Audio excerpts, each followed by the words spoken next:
pendant la pub, vous me disiez, j'adore Nicolas Canteloup. Oui, c'est Même vrai. quand il se moque de vous, vous avez entendu sur le physique, il dit les jours embourrés. Et c'est pour ça que vous allez tourner la gifle une nouvelle fois.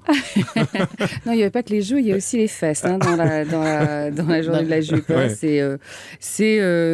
Voilà, elle se fait traiter de tout, y compris de grosses vieilles, même, parce que quand même encore mieux. Et voilà, et de bouboule et tout ce qu'on veut, mais ça c'est formidable quand même. Ça veut dire qu'aujourd'hui vous avez beaucoup de recul sur ce que vous êtes. On peut vous parler de tout, Isabelle Adjani. Du recul sur ce que je suis, j'en ai toujours eu. Et tout le monde tourne autour un peu de l'image, tout le monde vous demande votre peur de vieillir. J'ai entendu un journaliste vous demander quel rapport vous avez avec le miroir, par exemple. Vous voyez bien, les gens n'osent pas vous poser les questions frontalement. Tout le monde n'ose pas vous demander est-ce que vous faites des choses pour limiter le temps qui passe, ce genre de choses. Vous répondez quoi? Vous reconnaissez ces journalistes qui n'osent pas y aller directement avec vous? Mais aller directement où? Mais c'est quand même extraordinaire.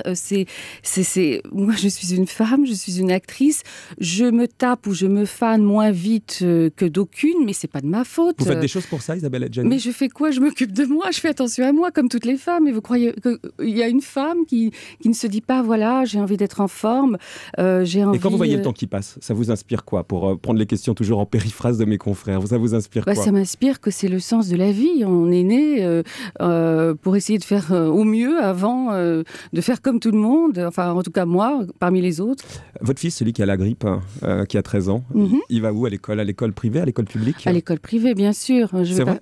Ben bien sûr, enfin, pourquoi? Je ne vais pas avoir l'hypocrisie de le mettre dans une école communale à moi. C'est possible pour des gens qui peuvent, d'abord qui n'ont pas les moyens de l'école privée, et des gens qui peuvent surveiller, accompagner leurs enfants, je veux dire, continuer l'éducation à la maison avec les devoirs. Et ça demande une qualité de présence exceptionnelle. C'est pas c'est pas à la portée de tous les parents, bien sûr. Votre personnage, dans le film, il a des parents algériens. Vous avez, vous, un projet de jouer dans un film de Yamina Benguigui, le rôle d'une ministre d'origine maghrébine. Oui. Aujourd'hui, par exemple, une ministre d'origine maghrébine, il y a Rachida Dati, vous la connaissez, vous, Isabelle Adjani? Oui. Quoi, vous dites que c'est un bon symbole, Rachida Dati, ou elle a échoué? Je pense... écoutez, moi, je suis moins pragmatique, moins lapidaire que vous. Hein. Je vous pose des questions, moi, j'aime Isabelle. La conversation, j'aime pas tellement les formules, j'aime pas tellement les slogans. C'est pour ça que je ne vais pas sur les plateaux de télévision. Donc, Rachida Dati. Vous dites quoi? Sans un slogan. Je dis que c'est très important qu'il y ait des femmes d'origine maghrébine au gouvernement, et que ça a été effectivement sur le plan du symbole national fondamental. Mais elle a pris son envol d'une façon très personnelle, très, très individualiste.